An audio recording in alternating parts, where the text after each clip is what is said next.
Kato Kaelin gave him this money, he went and had a Big Mac. You'd have to believe that he was planning to kill his wife either before he got this Big Mac or then went and got the Big Mac that Kato Kaelin will describe. He was dressed in some kind of a sweat clothes and some tennis shoes. If you follow the People's Case, you'd have to believe that he then came home and said, gee, I think what I'll do is I'll go over and kill my wife now, and I think I'll take these tennis shoes off and put on some dress shoes, some hard-soled shoes, and change clothes, knowing he's going to be leaving shortly to go to the airport. And then you'd have to believe that, to believe their theory. And then to make their theory work, they spend all this time talking about the plaintive wail of a dog, because they've got to make this as early as possible at 10:15.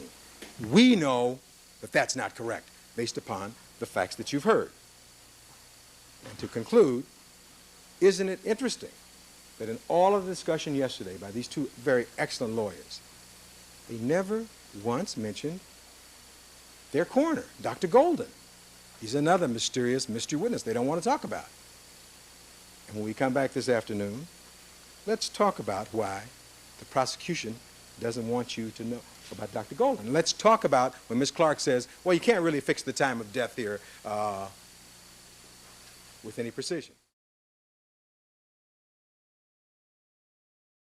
Was engaged in rhetorical attacks upon opposing counsel, such as, why didn't Mr. Darden tell you about this yesterday? Why didn't Ms. Clark state something else yesterday? I agree. I agree. Argumentative and... I agree. Okay. So what can be said is that the prosecution did not give you a complete picture. We're going to add this piece, and this piece for a clear picture. I think Mr. Cochran can phrase it that simply without referring to what the prosecution said. Okay. We have additional language, and I raise this now, Your Honor. I will detail these objections more clearly at the time suggested by the court.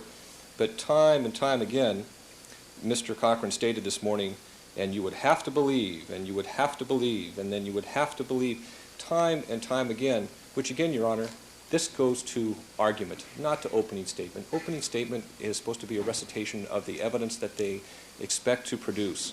And what you have clearly is argument. This is entirely inappropriate language, Your Honor. Counsel, I've chosen to caution Mr. Cochran. I can tell by his response to me he takes my caution seriously, although I'm beginning to feel like the Rodney Dangerfield of judges these days. In fact, I'll have to call Barry Langberg later today. But Mr. Cochran, you will take seriously my caution.